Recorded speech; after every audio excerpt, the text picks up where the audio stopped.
모든 가계대출의 원리금 상환액이 연간 소득의 70%를 넘기지 못하도록 하는 DSR 규제 시행이 열흘 앞으로 다가왔습니다. 금융당국은 내년도 가계대출 증가율까지 더 낮추겠다는 방침이라서 대출을 신청해도 못 받는 경우가 속출할 것으로 보입니다. 신윤정 기자가 보도합니다.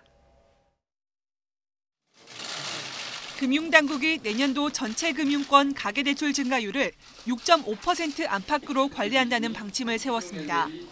지난 2016년 11.6%였던 가계대출 증가율은 지난해 7.6%로 떨어졌고 올해는 7% 수준이 될 전망입니다. 이를 내년에 6.5%까지 낮추고 오는 2021년까지 5%대 초중반으로 떨어뜨린다는 계획입니다.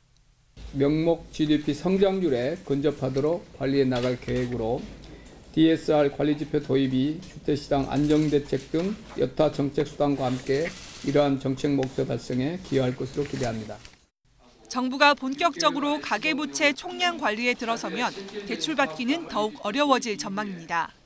실제로 수협은행이 지난 12일부터 집단대출을 사실상 중단하는 등 시중은행들은 벌써 속도 조절에 들어갔습니다. 여기에 이달 말부터 DSR, 총부채 원리금 상환 비율 규제도 시작됩니다. DSR은 대출자가 매년 갚아야 하는 모든 가계대출의 원금과 이자를 연간 소득으로 나눈 비율입니다.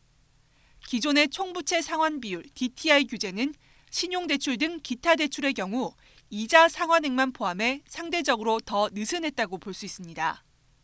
이런 DSR 비율이 70%를 넘는 고위험 DSR을 은행들은 당장 5에서 10% 정도 쳐내야 하고 평균 DSR도 앞으로 3년 안에 큰 폭으로 줄여야 합니다.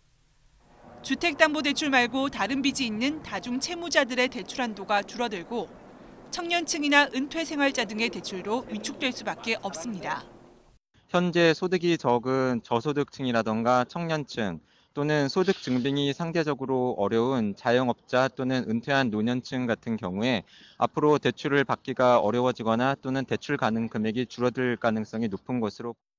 여기에 기준금리가 올라갈 경우 주택담보대출 금리가 올해 안에 5%를 넘길 것으로 보여 가계대출 받는데 또 다른 부담으로 작용할 전망입니다. YTN 신윤정입니다.